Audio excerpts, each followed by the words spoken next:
Good afternoon. Thanks for joining us today. My name is Dwayne Haley-Annis. I'm the chair of the IAEM Conference Committee. I'm joined by Krista Lopez, our vice president, and Julie Husk, our staff conference manager, as well as John Osborne.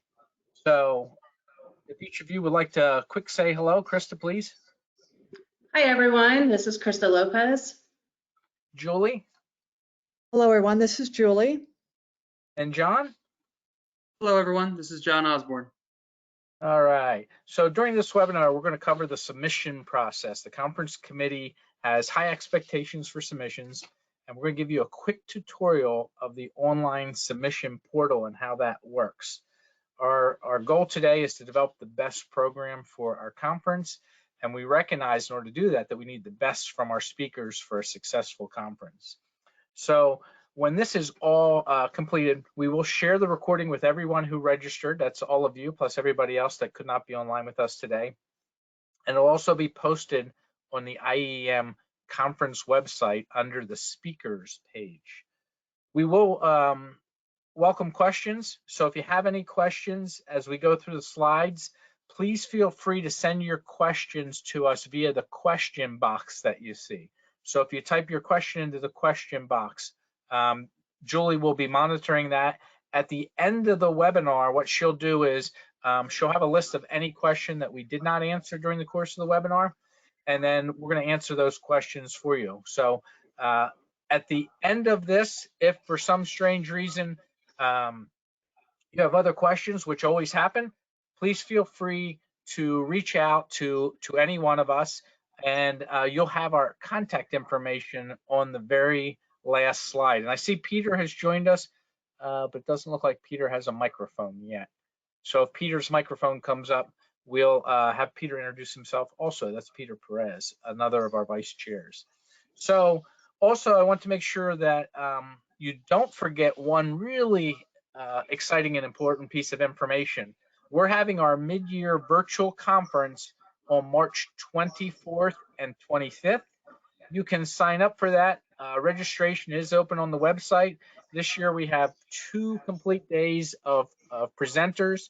We're going to have 20 sessions, all new material, exciting material, diverse material from across the spectrum of emergency management for all of our stakeholders. So as we get to that point, please check out our virtual conference on March 24th and 25th.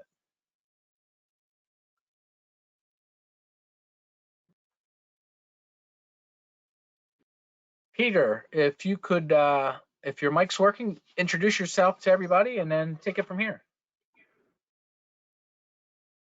Looks like Peter's having some difficulties with the microphone. So to be respectful of your time, I'm just going to move forward. So what you're seeing here right now is the main speaker page on our conference website. So the web address for the conference site is iemconference.info. You can find this page by clicking on the speaker tab on the top navigation panel. The recording of this webinar will be posted on this page again once available. So when we're all done here and we answer your questions and hopefully give you all the information you need for a great presentation, you'll find it on this page. The left-hand panel has clickable tabs to navigate to more speaker information. Currently available is the Breakout Speaker information page. In the next couple months, what we'll have is information available about our poster showcase, our EM Vision Talks, always one of the highlights of our conference, and the calls for speakers opens for the poster showcase in March and in April for EM Vision Talks.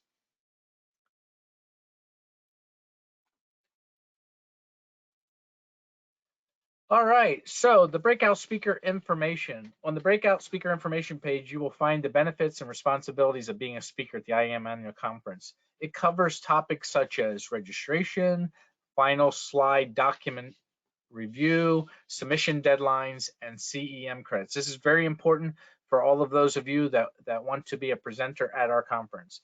The speaker submission guideline is hyperlinked on this page. It is your key and a must, an absolute must read for all speakers looking to submit a successful speaker proposal. I urge you to review this guidance. It was developed by the conference committee and it's been defined and redefined over the course of time to provide all the requirements and tips for a successful speaker submission.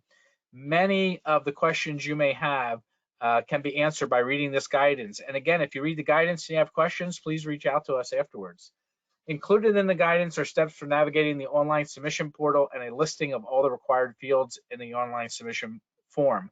I will tell you that through the course of the years, we spent a lot of time trying to make sure that we make the online submission as easy as possible for you. We suggest, though, that before you submit your proposal online, try to gather up all the information that's needed and draft the information fields with character limits in a Word document to ensure your proposal fits within the character limitations. There's nothing more frustrating than you have your proposal and you have the bio or the abstract, and then you go to submit it and it's too long. So if you put it in a Word document, you can look at the character limits. All that is detailed in our information for you. Many of the issues speakers encounter when submitting their proposal is unfortunately in inputting information because it exceeds those character limits. Obviously, we're trying to have this as concise as possible, not just for yourself, but you got to remember that we have to review all of these, our committee, and then also for the end users, the people that come to our conference. So please, for your own peace of mind, draft your proposal in a Word document first, verify the word count is within the limitations for the required field. And then when checking word count, make sure you select character limitation numbers, including spaces. That's very important because that's what's required by our online submission form. Drafting first and verifying word count and will make the whole process so much smoother and quicker for you. I'm sure if you're like me, you have it all in a Word document anyway because you type out your abstracts, you type out your bios, and make sure they conform to whatever conference you're submitting to, just like ours. Peter, your microphone working? Can you hear me now? Yes, sir. Hey, awesome. Hey, everybody. So I am Peter Perez. I'm one of the co-vice chairs this year for the conference committee. So as you're seeing right now on your screen, February 18th is our submission deadline. This deadline will not be extended. So please make sure that you plan accordingly. Don't wait until the last minute and then have questions as you're submitting. You want to try and start drafting your proposal now and getting it in early so that if you have those questions, members of IAEM are able to help you ahead of time. So due to the large number of submissions and limited session slots, even submissions that score well may not be accepted. Bring your A game, put all of your effort into one high quality submission. Sometimes we get maybe multiples from a single person, and maybe they aren't as high quality because they're trying to submit as many as possible. Whereas if you focused on one, maybe two, and made those your highest quality, you have a better chance to get accepted. All accepted speakers will be notified by May 1st.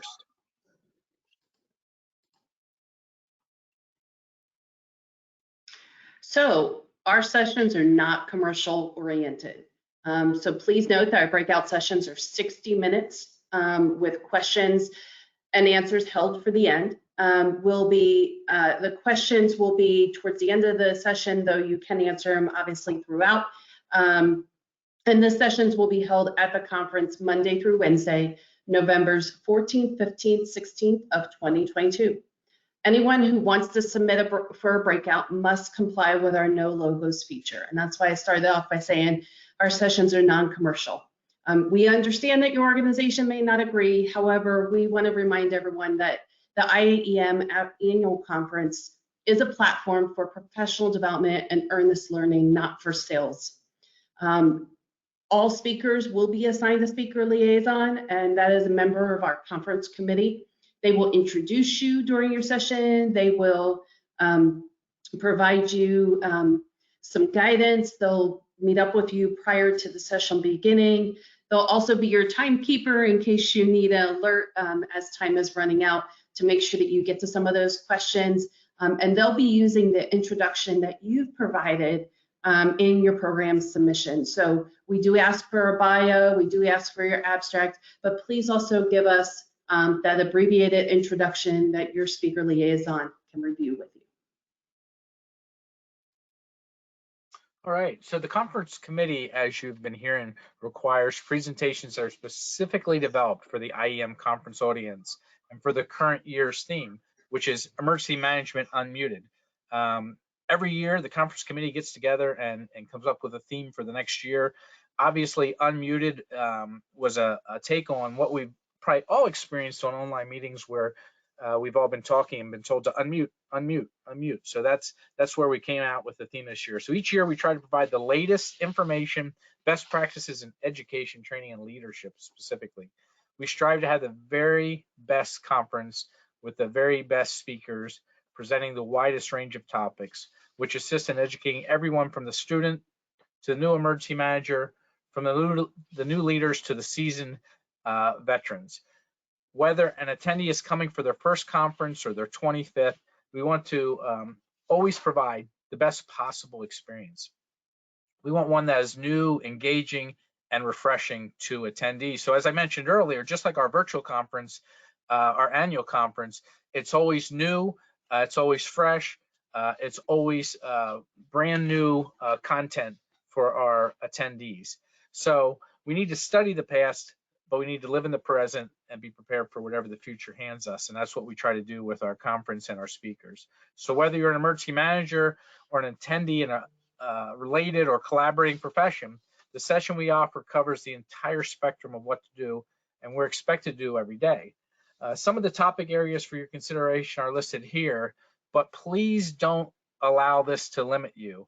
You know, there are a lot of great ideas, which we just saw with some submissions for our virtual conference, ideas that we didn't think about, but are going to be presented at our conference. And it's the same with our annual conference. Go ahead, Julie. All right, so the online speaker submission portal is linked to the IAEM database. To submit a proposal for a breakout session, you need to log into IAEM.org. And on the home page, click on your dashboard to get to the speaker submission portal. You do not need to be a member to submit a proposal.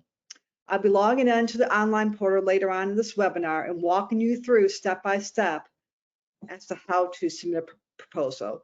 As you mentioned earlier, the call for speakers closes on Friday, February 18th at 11:59 p.m. Central Standard Time. Please don't wait till the last minute. It just makes you rush through and getting your proposal in, and you won't have as good of a proposal because you're trying to get it in before the deadline. A tip, as Dwayne said earlier, please read the speaker guidance to see all of the required fields and all the information needed, including character limits. Gather all your information together, draft your submission in a Word doc prior to entering the information into the online submission portal. This, as Dwayne had mentioned before, over and over again, this will help ensure a complete and well thought out submission. When you log into the submission portal, there's not a save function. So know that going in. That's also why we recommend to draft it first in a Word doc, because you can't save once you get started. And incomplete submissions, if you go in and say, oh, I was there and I did it, but then I lost track and I couldn't complete it, incomplete submissions are not accepted. So unfortunately, please plan ahead so you don't have any issues on the day of. All right, so again, just to kind of keep with our theme here, you know, we've listed some of the main information needed, right? So some of the, you can see on the screen some of the characters and contents, and you know, we want to know what social media, because the idea is not just to have the greatest speakers with the greatest content, but also to allow our members to you know, then get a hold of you, especially if you're active, you know, LinkedIn, Twitter, Facebook, whatever social media you're out there.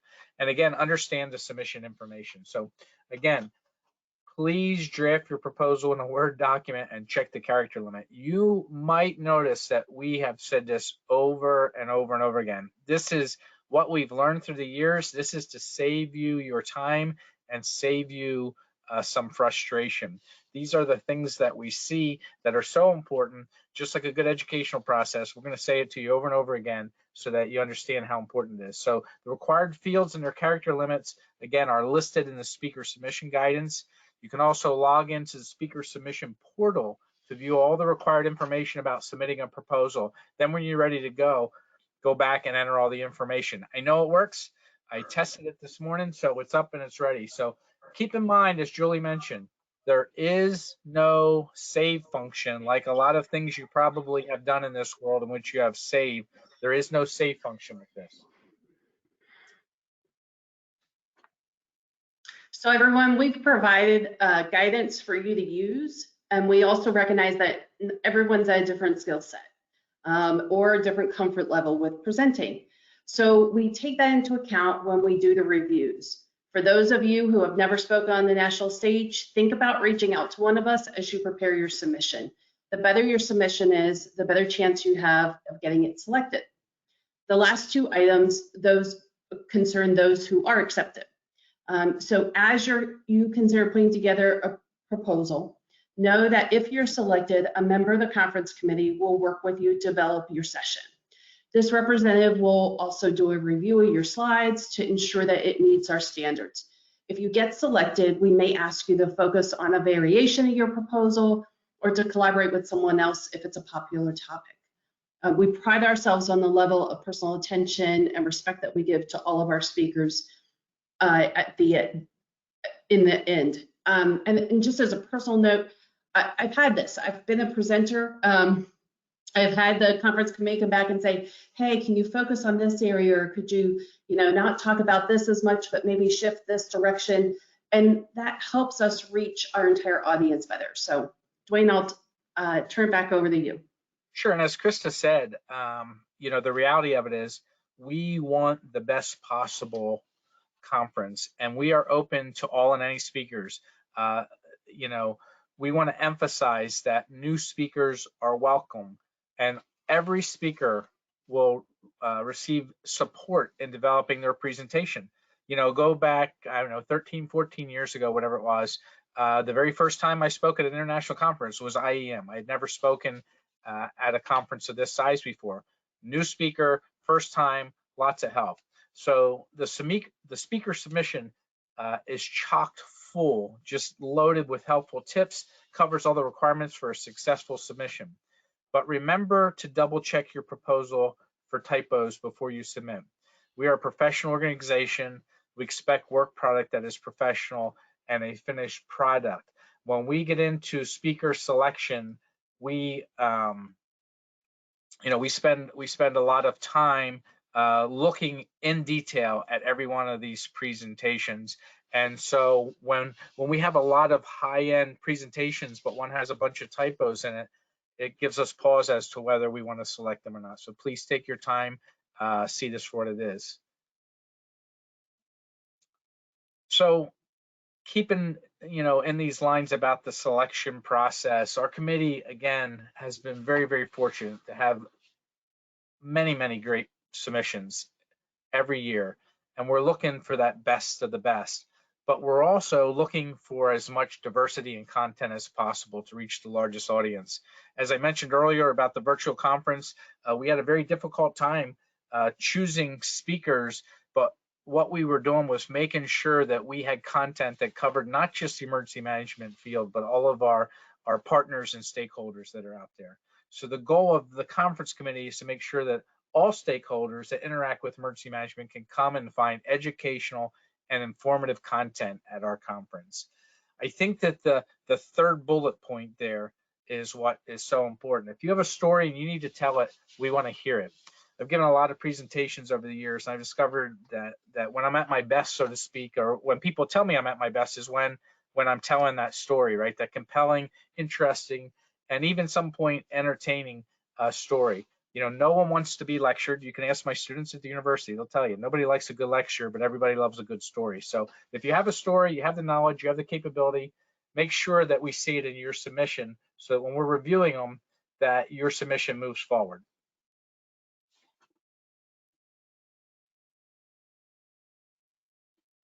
All right, so this is our slide template that we will provide you. So selected speakers will be provided this template so that you can put this into your presentation. So logos will be allowed on the first and last slides of your presentation only. So I know a lot of people like to put headers or footers in their presentation throughout the entire thing that has a logo. That's not something that's permissible here. On the first slide, you will insert the title of the presentation and all of the speakers' names. The last slide, you will have your contact information for people to follow up with you for questions and to allow the audience to reach you afterwards as they've left the conference. The slide template is required to be used by all selected speakers. Everybody will need to put this in there just so that there's some uniformity. We are pretty strict about using the slide template and only allowing speakers to insert company logos on the first and last slides, as I said. So please make sure that you guys follow those and that you work with your company or organization to make sure they understand that these are rules and processes that we apply to everyone. Someone in the audience is probably wondering how the logo rule applies if the proposal is about a program or maybe a unit or a specific logo like America's Prepare-a-thon. So if that applies to you, that's a little different because the program itself obviously is what you're focusing on certain slides. So just make sure that you talk to one of us so that we can advise you accordingly ahead of time once you're selected. So Julie will now take us through a live demonstration of submitting a breakout proposal.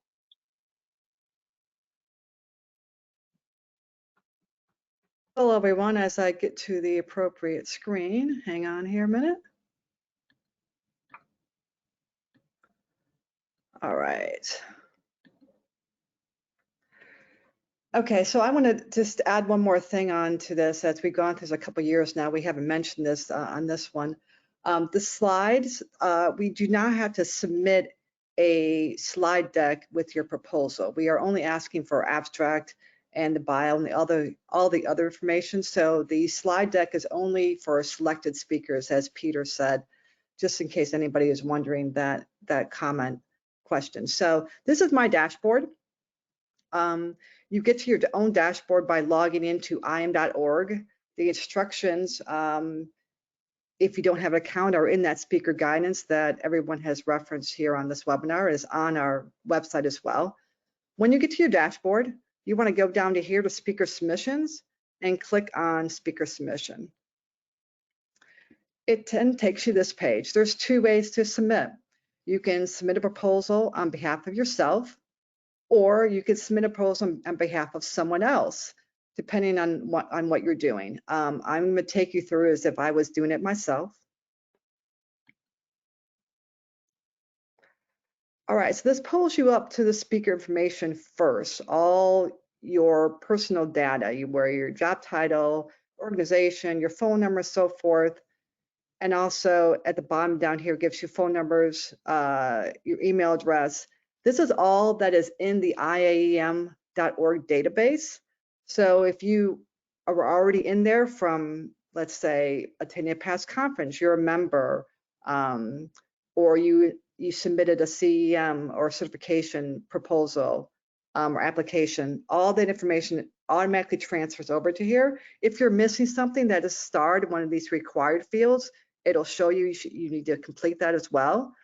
Added onto that is also the social information. So we ask if you have anything that you want to share with us, your Twitter handle, LinkedIn, whatever, please add that there.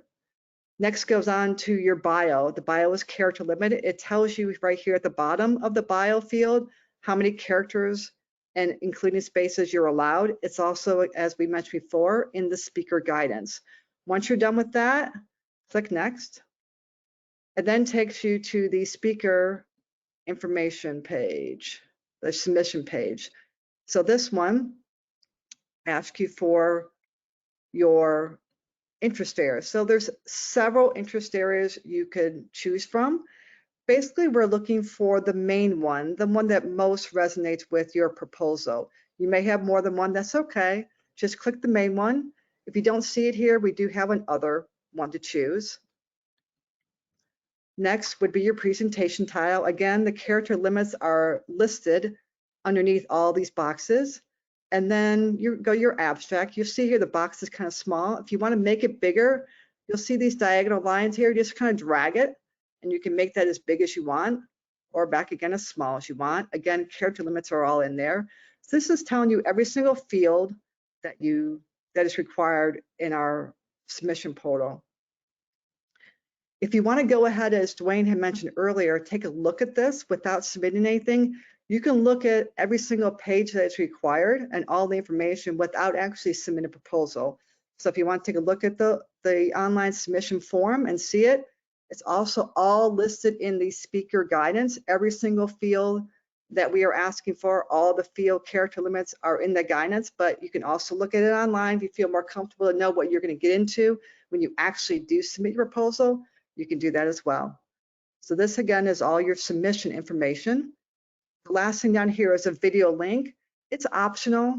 You don't have to submit a video of a past presentation. It will not hurt you if you do not submit one. It only will help you if you do have one. If you have more than one speaker, this next one is additional speaker page. If you have more, you're required to add them in here.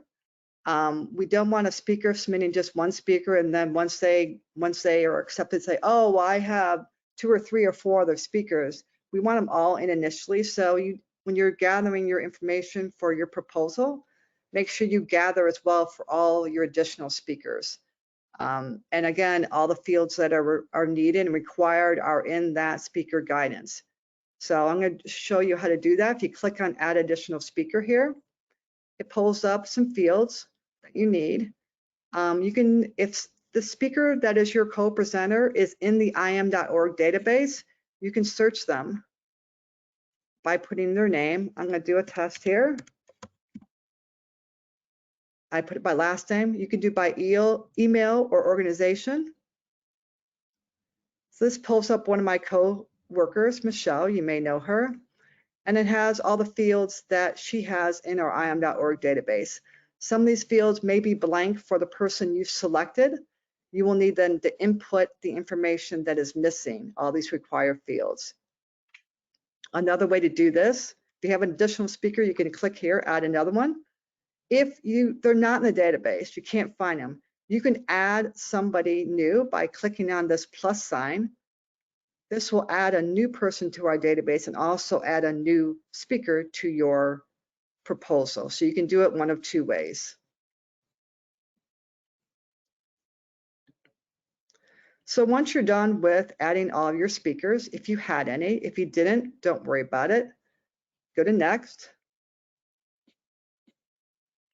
And this is your past speaking experience as well as references. So we asked for 2 different past speaking experiences, the date, location. You'll see all the fields that we asked for here. So you enter both of those in, and at the bottom here, we ask for 2 speaker references as well. And in here, you will ask for their name, their email, their phone number, so we can reach out to them. Preferably if you have somebody from IAEM. If not, that's okay. Just please put them in there. And lastly is the speaker agreement. These are things we ask you to agree to as being a speaker for IAEM. Once you are done, you'll see down below here, the preview my submission. You need to click that first. Now, as you can see, things turned red. So all this in this pink box here shows all the fields that I did not complete. It tells you what page you're on, like submission information, additional speaker page, additional details, the agreement, all the things that I did not complete. You need to complete all the required fields before the system will accept your proposal. Once you are done, this preview, when you preview it and nothing appears in this little like pink box, it'll have us submit your proposal. And then you click on that button to submit it.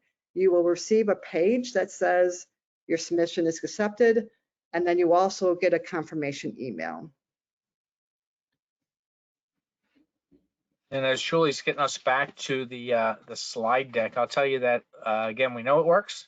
I tested it this morning, and then I got the email thanking me for my submission.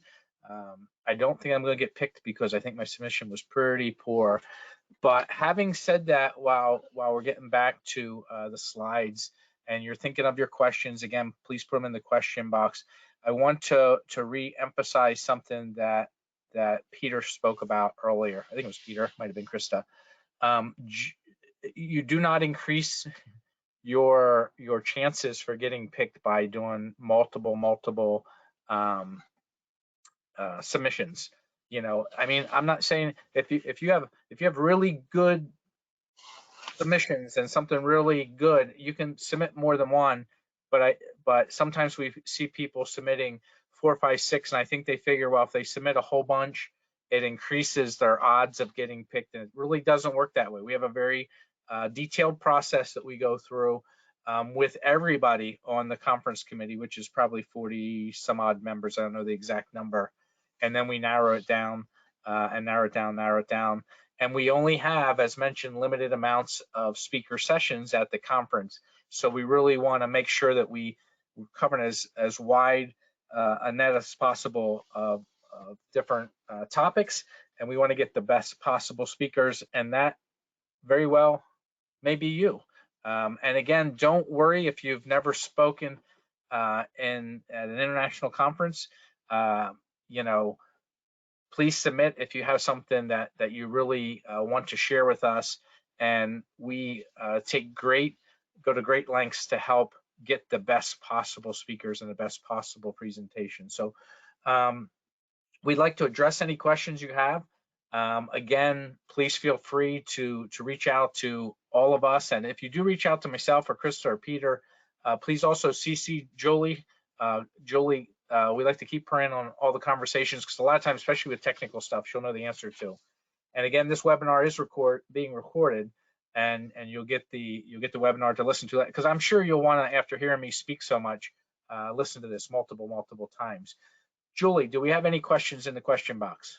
Well, that was some of the first questions that we had was, will it be recorded? Yes, it's recorded. It'll be sent out to everybody that's registered for the webinar, as well as posted on our conference website.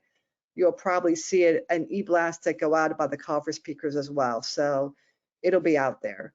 One of the next question is, how many slides would be suggested to have on a presentation slide deck? And before one of my chairs answer that question, just remember that the slide deck is not required. It's not even, there's nowhere to submit it in the speaker submission portal. It's just we ask that only after you are already selected. But go ahead, somebody want to answer that? So I'll jump in here real quick, and then Krista and Peter can chime in if they want. So if the way I'm hearing the question is how many slides are suggested for a presentation, you know, if you think about, you have an hour and you want to have about 10 minutes of questions at the end, the reality of it is, you know, most people take, you know, 40 seconds to a minute per slide. And so that's kind of a good indicator. A lot of times, if I'm doing an hour presentation, I may only have like 25 slides. Again, think back to what I was talking about earlier about telling that story. But I think that that's a pretty good number. Again, once you get selected, we'll help you work with it. But I can tell you that I've put together presentations that were 60 slides, and then as I got closer to the presentation, I wheedled it down, because when I practiced, I realized I was way too long. Peter or Krista, other advice? Dwayne, I would just add that for me, because I'm comfortable and because I present a lot, I actually use fewer slides now. But when I was newer to presenting, I used more slides because they helped remind me of what I wanted to say. Now you could give me 3 slides and I can probably talk for an hour, though many of you may not want to hear that. But seriously, I think it depends on your comfort level and the content that you're trying to cover. If you're discussing a lot of facts, I found that the audience also wants to see it so that they can go back and reference those facts later on. So if you're giving statistics, you may add a few more slides in there to highlight what you're discussing. For me, so as I've helped some speakers in the past and seen some of their slides, some of them have probably submitted like a 300 slide deck, but in that conversation that we've had between the conference committee and them, we found out that the majority of them are all pictures, and it's going to play almost like a backdrop for them while they're speaking. So it really, you know, just going back to what Dwayne and Krista said, it just goes back to how you are as a speaker and how you're tailoring your presentation. So personally, when I submit, I don't worry about my slide deck up front, especially for this submission, because it does not, you're not required to submit your slide deck. It's kind of once the presentation is accepted and you've been accepted as a speaker, then maybe start working on how you're going to craft that presentation, whether you want it to be more factual, where you do probably want to show more graphs, more information, or whether you're really up there telling a story and maybe your slide deck can be more of the picture or telling the visual story for you. And there is one more important point, and Julie, correct me if I'm wrong, but there will not be internet in the rooms. We've often had people say, hey, I want to show a video and go out onto the internet. You really need to have that with you in your presentation, correct, Julie? That is correct. There will not be internet in the room. Next question. Next question. Okay, so I'm ready. This question is, I'm ready to submit my proposal, but I'm unsure if I want to ask someone else to join me or not. It would most likely depend on the initial feedback I get from IAEM. Should I add them at the outset? Peter, thoughts?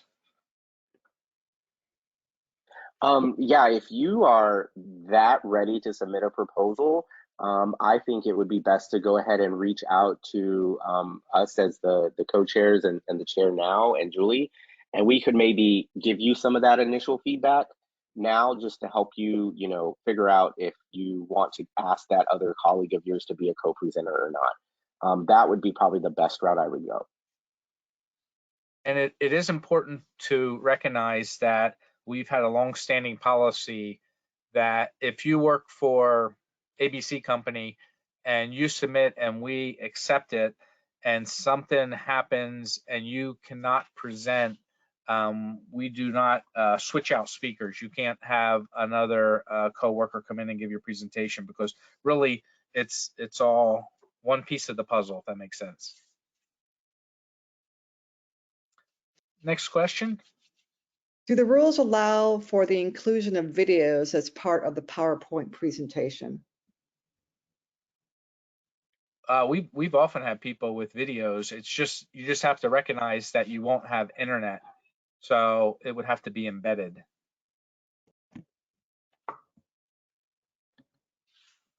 Do national or state conference presentation outside EM eligible for consideration? Yes. And you mean for the previous presentations? Yeah, absolutely.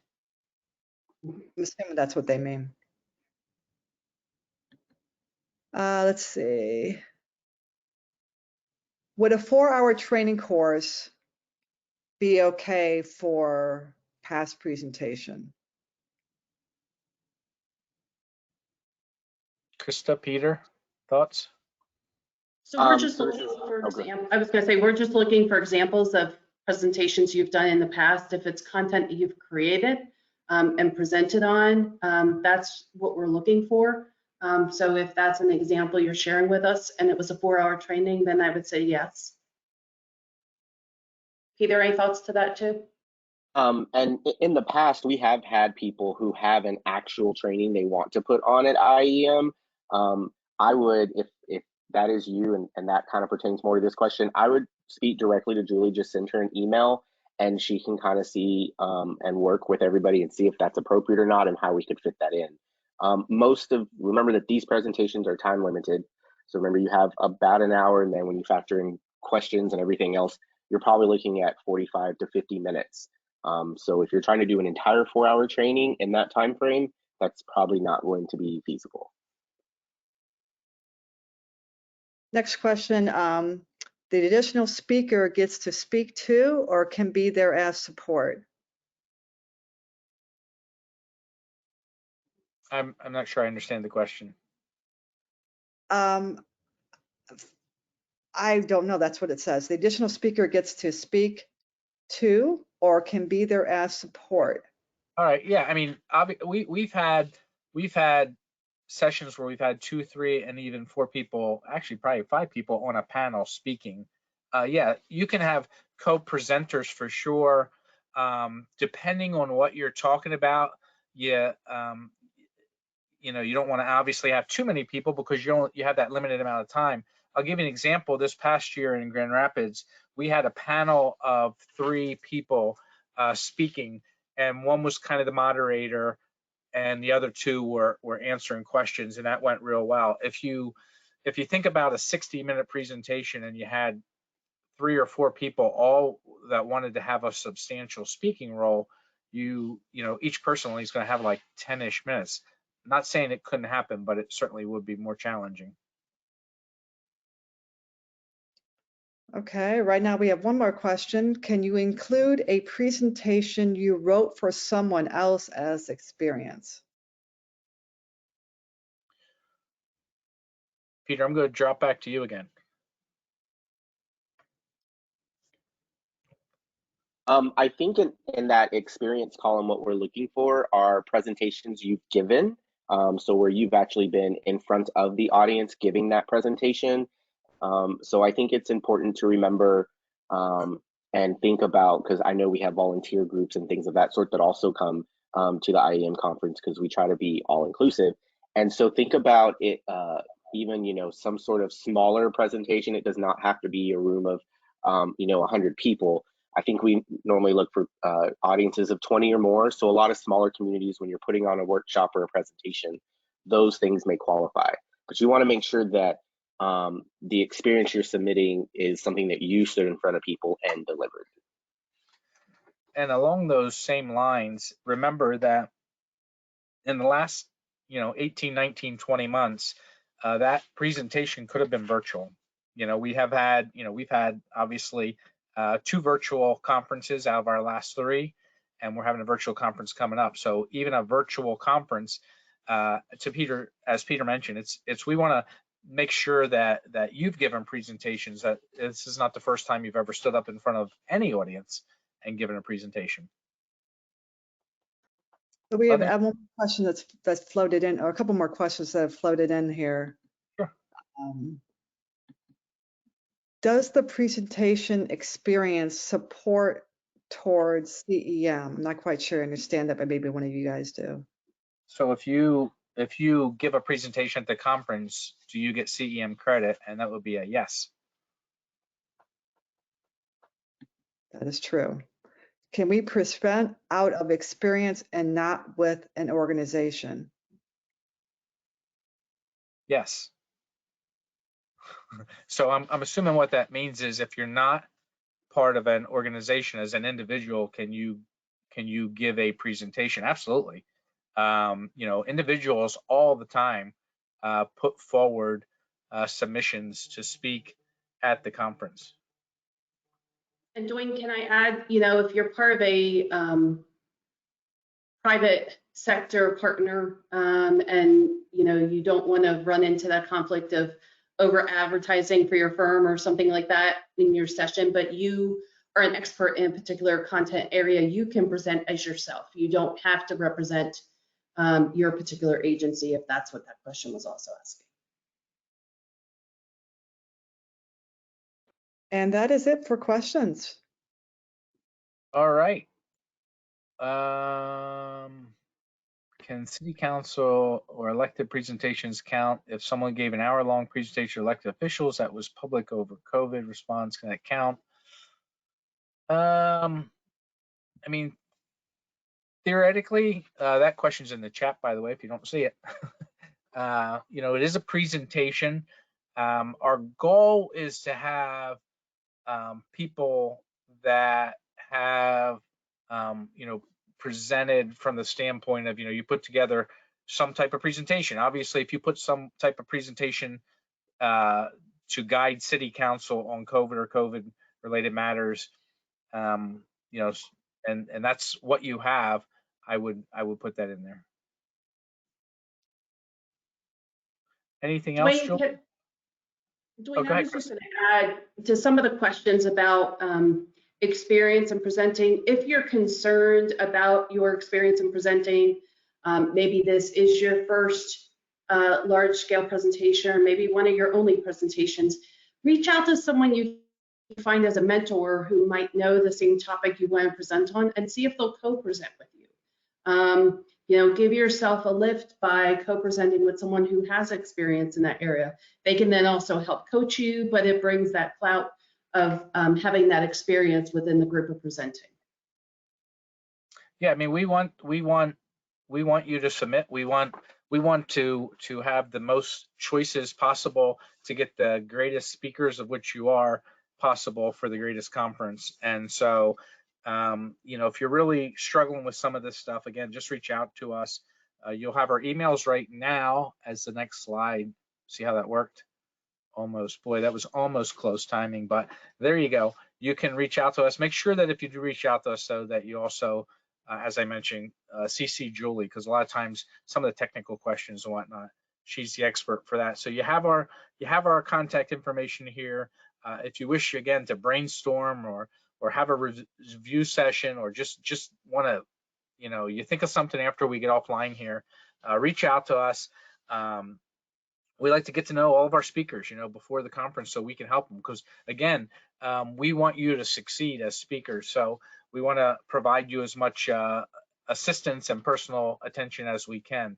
And whether it's a plenary speaker to the breakouts and the forums, this committee works collaboratively as a team with all the speakers to make sure that we help them in any method they can to develop their sessions.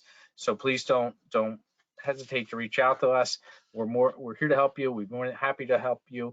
Again, remember, we have our mid-year conference on June 24th to 25th. We have 20 dynamic sessions set up for that and ready to go. So, you know, sign up for that. And I want to just thank everybody for joining our webinar today. Krista, any closing remarks? Just to clarify for Dwayne, our virtual conference is in March on the 24th and 25th. Not the first time I've made that mistake. Last year we were in June, so I keep saying June. I apologize. And Krista, that was just say if you're paying attention. Thank you very much. Peter, closing remarks. Just that I encourage everybody, if you're thinking about something to present or submit, go ahead and submit. There's nothing wrong that can come. The best that can, or the worst that can happen is somebody come back and said no, but also you will probably make a connection that might help you in preparing that for next time. So please submit.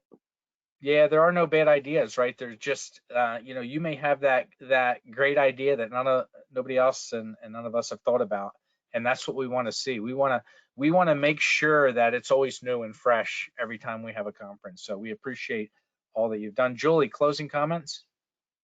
No, I think you guys handled everything great. If anybody, as we said before, this is recorded. We will be posting on the website, conference website, as well as putting it out in emails regarding the call for speakers, and everyone who has registered for this webinar will also receive a copy of the recording. And it's usually like a week? At max, yes. All right, very good. All right, I just want to once again thank everybody for attending. Thank all of the co-presenters here. We can now all check that block that we have experience in presenting.